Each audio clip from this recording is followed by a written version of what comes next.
یہ 190 million pound کی بحث کو میں ایک جانب رکھ دوں گی. 190 ملین پاؤنڈ تھا, یہ کیا ہوا کیا نہیں ہوا, مطلب کس طرح سے بند لفافے میں کیبنٹ سے پرمیشن لی کی, وہ ساری چیزیں سائڈ پہ رکھتے ہیں.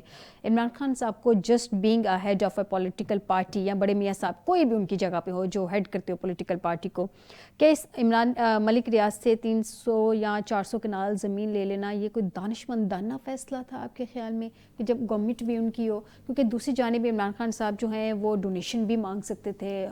ان کے آلریڈی تقریباً 10 ارب کے قریب جو ہیں لوگ ہیں جو شوکت خانم اسپتال کو ڈونیشن بھی دیتے ہیں, تو 4-5 ارب ان کے لیے اکٹھا کرنا کوئی مشکل بات تو نہیں تھی؟ نہیں, کوئی مشکل بات نہیں تھی, لیکن اگر کوئی بندہ جگہ ڈونیٹ کرتا ہے تو انہوں نے یہ بیریئر ٹاؤن میں 100 کنال کا گھر کس کو بنا کر دیا؟ وہ ڈونیشنز نہیں ہیں, اور بہت ساری چیزیں ہیں. اگر دیکھیں میں آپ کو ایک بات بتاؤں, یہ بات بڑی تلخ ہے کہ ہمارا جو اسٹیٹ سسٹم ہے, جو اسٹیٹ چلے, that is it self based on corruption. اور ہمارے پھر ملک میں دوسری بڑی اہم بات آپ کو بتاؤں کہ ہماری مور دین 85% اکانومی جو ہے وہ بلیک اکانومی چل رہی تھی. ٹھیک ہے, شاید اب کچھ یہ اس کو وائڈ کرنے کی کوشش کی جا رہی ہے, اور بہتر ہے کہ ہم دنیا کے اس دوڑ میں شامل ہو جائیں, ورنہ ہم بہت پیچھے رہ جائیں. اکنامکس ایک بہت بڑا ایشو ہے, اس کو سمجھے بغیر باقی چیزیں سمجھ میں نہیں آتی. اب وہ اکنامک ایشوز میں ایسی طرح اسٹیٹ پھنسی ہوئی ہے کہ مثلا ڈی سی ریٹ اور ہے اور پبلک ریٹ اور ہے, ٹیکس اور جگہ پہ آ جاتا ہے, تو یہ ساری کرپشن ہے. میں آپ سے ایک مکان خریدتا ہوں, یہ ذرا سمجھنے کی بات ہے. یہ جول ٹاؤن میں آپ رہتے ہیں, جول ٹاؤن سے خریدتے ہو, 5 مرلے کا گھر ہے, اس کی قیمت ہے 3 کروڑ روپے, جبکہ کاغذوں میں 1 کروڑ لکھا جاتا ہے. تو میں نے جب آپ کو 3 کروڑ کی پیمنٹ کی تو 2 کروڑ آپ کہاں سے ثابت کریں گے؟ آپ کو جب چاہے ایف بی آر پکڑ لے کے کہاں سے پیسہ آیا, اور میں نے جب اس کو دیا تو میرے پاس کہاں سے آیا؟ تو ہم نے ٹیکس اگر چوری کیا تو ہم دونوں مجرم ہو گئے. تو ایکچولی جو یہاں پہ پورے سسٹم کی کوئی سسٹم میں کلیئرنس نہیں ہے, ہمارے اکنامک سسٹم میں, ہمارے ایف بی آر میں, ہماری ٹیکس کے سسٹم میں, تو پوری اسٹیٹ کا سارا سسٹم کرپشن بیسڈ ہے. اس کی طرف تو کوئی پبلک ایشو ہے نا. اب بھی گورنمنٹ میں یہ عمران خان کا دور تھا یا اس سے پہلے کا دور تھا یا آج کا دور ہے, یہ کرپشن ڈے بائی ڈے آگے گئی, اس وقت بھی اسی طرح سے ہے. اس کی طرف کوئی توجہ نہیں دیتا کیونکہ ان کی ضرورت نہیں ہے. اسٹیٹ تو اپنے جھگڑوں میں جو اقتدار ہے وہ اپنے جھگڑوں میں پڑا ہوا ہے, چونکہ اوپر سے جو پیٹرنائز کرتے ہیں ان کے اپنے مسائل اس طرح کے ہیں, تو لہٰذا یہ معاملات تو ہمیشہ سے چلتے رہتے ہیں. دوسرا, جس نے خریدی تھی وہ جگہ, ملک ریاض نے خریدی تھی, اور جس نے بیچی ڈبل ریٹ پہ کیوں خریدی گئی؟ وہ اس کے پیسے دگنے کیوں دیے؟ وہاں تو رول آف لا ہے نا, وہ سوچتے ہیں کہ بھئی ایک 10 روپے کی چیز 20 میں کیسے بک رہی ہے. یہاں تو کھلے عام بک رہی ہوتی ہے نا, چونکہ یہ یہاں کا جو سسٹم ہے وہ کرپشن پہ بیسڈ ہے, سارا سسٹم, چیزیں, ادارے سارے جو ہے.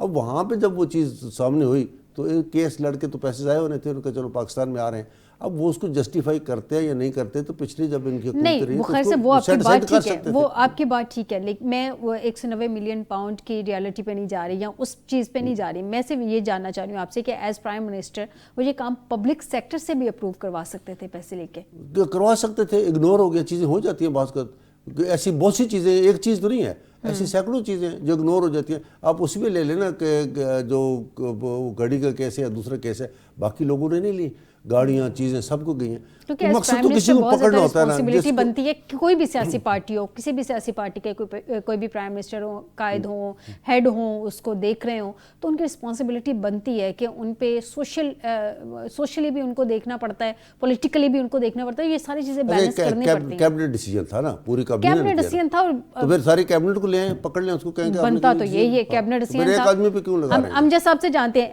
امجد صاحب کیبنٹ کے ڈیسیجن کو ابھی بھی تحفظ حاصل ہے سر, آپ لوگ اس پہ کیوں نہیں کوئی قانون سازی کر لیتے؟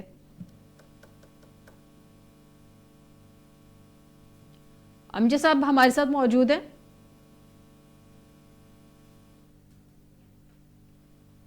امجد صاحب آپ تک میری آواز پہنچ رہی ہے؟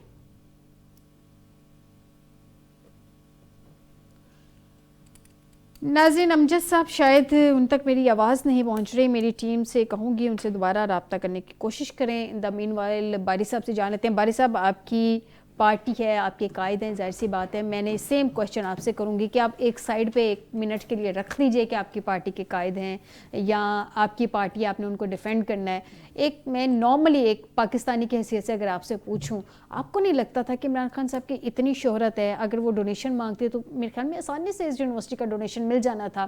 پھر اتنا کمپرومائز قسم کا آلریڈی جو چیزیں تھیں, جو آپ کی پارٹی کے فیصل واڈا صاحب, شیرین مزاری صاحبہ اور فواد چودھری صاحب آلریڈی کہہ چکے تھے کہ یہ کل کو ایشو بن سکتے ہیں, تو اس کے بدلے زمین لے کے مانا ان کو پرسنلی اس سے کوئی فائدہ نہیں ہوا, لیکن ایشو تو بن گیا نا سر.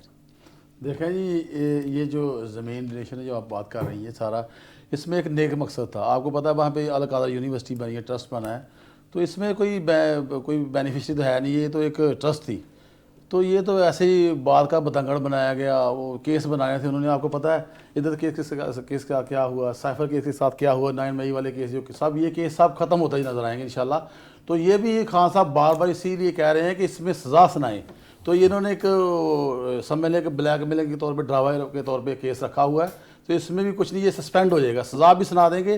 تو یہ سسپینڈ ہوتا نظر آ رہا ہے. یہ جو سسپینڈ تو تب ہوگا نا سر جب اس کی آگے اپیل ہوگی. ویسے خان صاحب نے کبھی بھی یہ ہے ہی نہیں سزا کیس سنا ہے, ان کا فیصلہ سنا. کتنی دفعہ انہوں نے کہا وہاں فیصلہ یا سزا ایک ہی بات ہے. انہوں نے کہا سزا کو کہتے ہیں سزا دینی ہے. میری بات سنیں, وہ تو کہہ رہے ہیں کہ ہم نے سزا, اس میں سزا ہو جائے گی. آپ کو پتا انہوں نے کتنے ان کے ترجمان ہیں فیصل واڈا اور اس طرح کتنے لوگ ہیں جو بار بار سزا کی بات کریں. تو میں وہی بات پہ آ گیا ہوں سیدھا کہ آپ ان کے ترجمانوں کی بات نہ کریں, آپ اپنے قائد کی بات کریں. میں اپنے قائد کی بات کر رہا ہوں. ہمیں پتہ ہے کہ یہ یہاں تو سزا دیں گے اس میں, تو یہاں اس کو پینڈنگ رکھیں گے. تو صبح بھی مجھے لگتا ہے کہ یہ جو اندر والے جو بھائی صاحب کافی ترجمان ہیں, انہوں نے کہہ دیا کہ یہ صبح بھی پینڈنگ ہو جائے گا. کس نے کہا یہ کافی لوگوں نے کہا. آپ کس کو اندر باری صاحب جب آپ اسکرین پہ بیٹھ کے کوئی بات کوٹ کرتے ہیں تو آپ کو اس کا نام بتانا پڑتا ہے, ریفرنس بتانا پڑتا ہے. یہ اسکرین کی پروگرام کی ریکوائرمنٹ ہوتی ہے. آپ نے کہا اندر والے جو بھائی صاحب ہیں جنہوں نے کہا کہ کل بھی یہ فیصلہ مؤخر ہو جائے گا یا آگے چلا جائے گا, تو میں نے آپ سے پوچھا کس نے, آپ نے کہا میں کس کا نام بتاؤں, تو نام بتائیں نا کون سے اندر والے بھائی صاحب ہیں سر, ان کا نام بتائیں. ہم نے اپنی بات کرنی ہوتی ہے. سر آپ اینالسٹ نہیں ہیں, آپ اینالسٹ نہیں ہیں, آپ اپنی پارٹی کو ریپرزینٹ کر رہے ہیں, تو آپ اپنی پارٹی کا موقف رکھیں گے. یہ میں نے نون لیگ کو بھی سمجھایا. اینالسٹ بخاری صاحب ہیں, آپ تجزیہ نگار نہیں ہیں. ابھی آپ نے مجھے کہا کہ اندر والے بھائی صاحب نے کہا کہ ایک فیصلہ کل بھی مؤخر ہوگا, تو میں نے آپ سے پوچھا کون سے بھائی صاحب, تو نام بتائیں نا کس نے کہا. فیصل واڈا صاحب. تو سر بات بتا دیں, بات ختم ہو گئی, آپ اتنی بحث ایسے آگے لے گئے. بات سنیں, نام کی پارٹی ہے, پتہ نہیں کہاں سے وہ سینیٹر بن گیا, آپ کو پتہ ہی سارا. تو ضرور مجھ سے کلوانا ہوتا. کچھ چیزیں ایسی ہیں ابھی آپ کو پتہ نہ, تو ہمارا میڈیا آزاد ہے. بات ہمیشہ وہ کوٹ کرتے ہیں جو آپ بات ہمیشہ کوٹ کریں گے, تو اس کا آپ کو ریفرنس دینا پڑے گا. ٹھیک ہے. اچھا, نہ تو ہمارا میڈیا آزاد ہے, نہ ہماری عدلیہ آزاد ہے, تو کہیں کس کو. یہ بھی تو دیکھیں نا, یہ تو آپ اب ہم پہلے فکرہ بولتے تھے کہ کشمیر بنے گا پاکستان, اب پاکستان کشمیر بن چکا ہے. یہ مقبوضہ پاکستان ہے, اس میں ہمیں اس طرح کی باتیں کرنی ہوگی, اشاروں کرانی ہوگی. بات یہ بھائی صاحب بولے تو انہوں نے کون سا وہ صاف. فیصل واڈا کا نام لینے میں کس نے پابندی لگائی ہے؟ اچھا جی, تو فیصل واڈا کے پیچھے آپ کہیں گے ان کو کون کہتا ہے؟ سر میں نے تو فیصل واڈا کا پوچھا ہے, مجھے پیچھے والوں کا فیصل واڈا کو کوئی الہام نہیں ہوتا, وہ علم آپ نے کہا کہ فیصل یہاں پہ میڈیا آزاد نہیں ہے, نام نہیں لے سکتے. میں 50 دفعہ یہاں بیٹھ کے فیصل واڈا کا نام لیتی ہوں. آپ کو کس نے کہا ہے فیصل واڈا کا نام لینے پہ فیصل واڈا صاحب علم نجوم تو جانتے نہیں ہیں کہ وہ حکومت جیل میں چلی جائے گی, وہ کتنی باتیں کر رہے ہیں. بخاری صاحب آپ کا پوائنٹ, اب آپ کا پوائنٹ آ گیا. باری صاحب بخاری صاحب سے جانتے ہوں. بخاری صاحب یہ چارٹر آف ڈیمانڈ سامنے آ گیا, کیا بنے گا ان مذاکرات کا؟ دیکھیں یہ چارٹر آف ڈیمانڈ تو ان کے بقول ہے اس طرح سے آیا. میں تو پہلے بھی بہت عرصہ پہلے عرض کر دی تھی کہ یہ جو مذاکرات سامنے جو ٹیمیں ان کے درمیان جو ہو رہے ہیں یہ یوز لیس ہیں. ٹھیک ہے, اس کا کوئی فائدہ نہیں ہوگا, اور یہ کسی جگہ پہ بھی ایک نقطے پہ اکٹھے نہیں ہو سکتے, پاسبل ہی نہیں ہے. یہ ممکن نہیں ہے. کیسے ہو سکتا ہے کہ ایک طرف ایک ڈیمانڈ ہے, اس نے اپنے پاس سے اس ڈیمانڈ کو دینی ہے, اور ان کے اپنے بس میں بھی نہیں ہے. تو یہ جو جب بیہائنڈ دا اسکرین سارا کچھ ہو جائے گا تو نظر آ جائے گا. نہ ہوا تو پھر ایسے لگتا ہے کہ پھر فروری میں پھر کوئی نیا لانگ مارچ یا نئی کوئی 15 فروری کے بعد جو پریڈکٹ کیا جا رہا ہے کہ ایکچوئل میں تحریک چلے گی, پھر تحریک دوبارہ جو ہے تو کسی حوالے سے چلے گی. پھر یہ بھی دیکھیں گے کہ ابھی جو باہر سے فارن فنڈز آنے ہیں یا جو انٹرنیشنلی جو حکومت امریکہ کی چینج ہونی ہے, اس کے بعد پوری دنیا پہ امپیکٹ آتا ہے. لیکن اب چین نے جو, اگر ہم انٹرنیشنل سینیریو میں دیکھیں تو اس نے جو بائیڈن کو سپورٹ کیا تھا, اور جو بائیڈن کے سپورٹ میں ہمارے ملک بھی تھے, تو چین اور پاکستان اس الیکشن کی کمپین میں بیہائنڈ دا اسکرین ایک ہی پیج پر تھے. اب اس نے کہا کہ ان کے اوپر ہم 20% اور 60% تک ٹیکس لگا دیں گے, چین سے چیزیں آتی ہیں. کچھ ایسے بھی بیانات ہے, کیونکہ جو ٹرمپ کی حکومت ہے وہ چین کے بہت زیادہ خلاف رہی ہے, جبکہ سیملٹینیسلی رشیا نے اس کے بالمقابل ٹرمپ کو سپورٹ کر رہے تھے اندر سے. دیکھیں KGB ایک اپنا رول پلے کرتی ہے, موساد کا اپنا رول ہے, ایک باقی اب جو ایجنسی انٹرنیشنل ملکوں کی 4-5 ان کا اپنا رول ہے. جی جی. تو اس لیے اس کا بھی ایک impact through out the world آئے گا. جب ورلڈ آئے گا تو پاکستان پہ بھی آئے گا. ان چیزوں سے پھر چیزیں آگے جو انٹرنیشنلی گیو اینڈ ٹیک ہونی ہے, اگر وہ چونکہ انڈیا کو زیادہ ان کے ساتھ جو, اگر چین کو لیٹ ڈاؤن کرتے تو انڈیا کا سامان زیادہ وہاں پہ جائے گا نا, معاہدے ہو رہے ہیں. تو انڈیا کو جب وہ سپریمیسی دیں گے تو اس میں پاکستان کہاں پہ سٹینڈ کرے گا؟ اس کا کیا رول ہوگا, اور چین اور پاکستان کے اپنے تعلقات کہاں پہ. اچھا یہ بھی بڑا امپورٹنٹ ہے کہ 20 تاریخ کو ٹرمپ مینجمنٹ نے اوتھ لینا ہے, تو اس کے بعد پاکستان میں پریشر کتنا آ سکتا ہے, کیونکہ جو رچرڈ گرنیل ہے آج کل ان کا ٹویٹر بھی خاموش ہے. نہیں آئے گا اس کا پورے ورلڈ پہ, صرف پاکستان پہ نہیں, نہیں عمران خان کے حوالے سے کتنا پریشر آ سکتا ہے, کیونکہ رچرڈ گرنیل جو ان کے اسپیشل ایل چی مقرر ہوئے ہیں, انہوں نے پچھلے دنوں میں کافی پریشر بلڈ کیا تھا, ٹویٹ کر رہے تھے, ٹی وی انٹرویوز انہوں نے دیے, آج کل ان کا ٹویٹر خاموش ہے. ان کا ٹویٹر بھی خاموش ہے, لیکن آپ اکنامکس فیکٹ کو نظر انداز نہیں جو ایلن مسک کر رہا ہے وہاں پہ.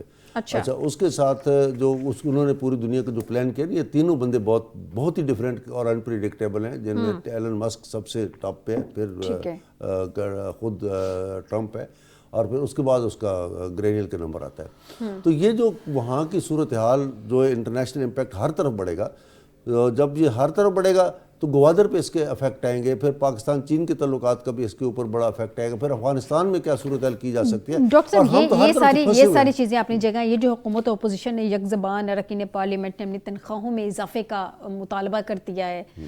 پہلے پنجاب حکومت میں ہم نے دیکھا ہے کہ پنجاب اسمبلی میں جتنے بھی اراکین حکومت کے, انہوں نے اپنی 400% ان کی تنخواہوں میں اضافہ ہوا ہے. وہ میڈم کہہ رہی ہیں, ہماری جو صوبائی وزیر اطلاعات ہے, کہ میرا تو 1,90,000 میں تو میرا گھر نہیں چلتا ہے. تو ان کے کریڈینشل ایسے کون سے شاندار ہیں کہ جو اپنی تنخواہوں میں اضافہ کر رہے ہیں, عوام کے لیے انہوں نے کیا کیا ہے سر؟ ایک شعر ہے کہ ضبط کرتا ہوں تو ہر زخم لہو دیتا ہے, اور نالہ کرتا ہوں تو اندیشہ رسوائی ہے. اب یہ جو ہیں انہوں نے اپنے آپ کو بس لوٹو, جس کے ہاتھ جو کچھ کہاں سے جہاں سے چڑھ سکتا ہے لوٹے اور لے اور جائے, اور کیونکہ پتہ نہیں انپریڈکٹیبل سچویشن ہے نا, تو ہمارا ایک پی این سے لے کے اور اوپر تک ہر آدمی تھوڑے سے تھوڑے وقت میں زیادہ سے زیادہ پیسہ کمانا چاہتا ہے کہ وہ سیکیور ہو جائے. جہاں ریاستوں میں انسیکیورٹی ہوتی ہے وہاں ایسے ایٹیچیوڈ ڈیولپ ہوتے ہیں. یہ ایک ایٹیچیوڈ ہے جو پہلے دن سے چلا آ رہا ہے, ڈیولپ ہو رہا ہے. آپ نے جج صاحب کو نہیں دیکھا جنہوں نے کہا کہ میری تنخواہ بھی میری پینشن میری تنخواہ کے برابر ہوگی اور مجھے اس پہ ٹیکس بھی نہیں ہوگا, اور سارا کچھ سپریم کورٹ سے فیصلے نہیں دی گئے. تو یہ جو چیزیں ہیں جو لوگ اس طرح سے کام کرتے ہیں کہ ججمنٹ سے ہٹ کے اور چیزوں کو, اور اپنی جب کسی کے لیے ایک توفیلی بن کر کام کرتے ہیں تو پھر وہ کہتے ہیں کہ اس لوٹ مار سے ہمیں کیا ملے گا. تو یہ ایک لوٹ مار کا کلچر پہلے سے کافی کچھ اکٹھا کرنا چاہتے ہیں. امجد صاحب ہمارے ساتھ ہیں. ناظرین امجد صاحب ہمارے ساتھ نہیں ہیں. مجھے باری صاحب یہ بتائیں کہ ٹرمپ کی حلف برداری میں شرکت کے لیے ہمارے 20 لوگوں کو دعوت نامے ملے ہیں. سلمان اکرم راجہ نے کلیم کیا ہے. کن لوگوں کو دعوت نامے ملے آپ کے؟ سب سے پہلے تو بلاور صاحب کی بات کر لیں. نہیں وہ آپ کے لوگ ہیں. نہیں میرے لوگ نہیں ہیں, انہوں نے جو جھوٹیا بیانیہ بنایا کہ مجھے جی انہوں نے دعوت نامہ بھیجا ہے, تو پھر آپ کو پتہ ہے وزارت خارجہ نے اس کی تردید کر دی. انہوں نے کہا انہوں نے $25,000 کی کوئی ٹکٹ وغیرہ پتہ نہیں کوئی ایسا کوئی ٹرم کنڈیشن ہے, انہوں نے خود پے کیا ہے. تو ہمارے جو 20 لوگ ہیں ابھی وہ مجھے نہیں پتہ ان چیزوں کا, وہ تو میں نہیں بتا سکتا. سوری. اچھا آپ کو ان کا نہیں پتہ ہے. چلیں یہ تو بتا سکتے ہیں نا کہ آپ لوگوں نے اگر کوئی ایک کمیشن بنتا ہے, ایک کمیشن نہیں بنتا, آپ لوگوں نے 2 کمیشن کی ڈیمانڈ کی ہے 9 مئی اور 26 نومبر کے حوالے سے. اگر ایک کمیشن بنتا ہے تو اس پہ اکتفا کر لیں گے یا ڈٹے رہیں گے کہ دونوں ہی کمیشن دیکھیں جی آپ کو تو اب سارا آپ میرے سے زیادہ جانتی ہیں. تو سر میرے جاننے کو چھوڑیں, میں نے آپ سے سوال کیا, اپنی اطلاع بتائیے. یہ جب خان صاحب کا فیصلہ ہے تو اس میں یہ ہمیں ماننا پڑے گا, اور یہی سے بات نکلے گی, یہی پہ چلے گی. ابھی تو یہ بھی ان سے پوچھنا ہے, یہ بھائی صاحب کہہ رہے تھے, یہ بھی کہہ رہے تھے, تو ہم ان سے یہ بھی ہم نے پوچھنا ہے گولی کیوں چلائی. ابھی تو بڑی چیزیں ہیں. تو میرا خیال ہے ابھی آپ نے ذکر کیا بخاری صاحب گولی, میں نے کیا تو نہیں, لیکن میں جواب دے دیتا ہوں. چلیں اب آپ کے بات کا جواب لے لیتے ہیں. اب ذرا کمپلیٹ کریں کیونکہ لاسٹ 1 منٹ ہے, میں بخاری صاحب سے اس کا جواب لے لوں. دیکھیں گولی والا بھی صاحب ہوگا, 26 نومبر بھی ہوگا, 9 مئی بھی ہوگا, اور خان صاحب کا پوچھا جائے گا. 26 نومبر پہ آپ لوگوں کے لیے کمیشن بنتا مشکل ہے, یہ آپ خبر سمجھ لیجئے یا اسے تجزیہ سمجھ لیجئے. تو پھر سمجھ لو مذاکرات ہونا بھی مشکل ہے. اچھا یہ تو آپ لوگوں کا اور حکومت کا معاملہ ہے نا, میں نے آپ کو خبر دے دی ہے, میں نے آپ کو اور خبر ہم نے یہ بھی اس میں رکھا ہے چارٹرڈ آف ڈیمانڈ میں کہ جو آپ نے 9 مئی کو خان صاحب کو اریسٹ کیا تھا وہ بھی وجہ بتائی جائے. ٹھیک ہے جی, آپ کو پوائنٹ آ گیا. بخاری صاحب لاسٹ پوائنٹ آپ سے, آپ نے وہ گولی چلائی والی بات کی ہے. بات یہ ہے کہ اگر اتنا بڑا جو دعویٰ ہے, اتنے لوگ مرے ہیں, ٹھیک ہے, میں یہ نہیں کہتا مرے ہیں یا نہیں مرے, شہید ہوئے یا نہیں, میرے میں نہیں ہے, لیکن مجھے ثبوت ہے باقاعدہ استغاثے میں چلے گئے. بخاری صاحب کو پوائنٹ لیکن میں یہ کہتا ہوں کہ انہوں نے اس کے خلاف کیا کسی ایف آئی آر کے لیے کسی جی بالکل استغاثے میں گئے ہیں, وہ اس کی ڈیٹ پڑی ہے, اپلیکیشن دی ہے.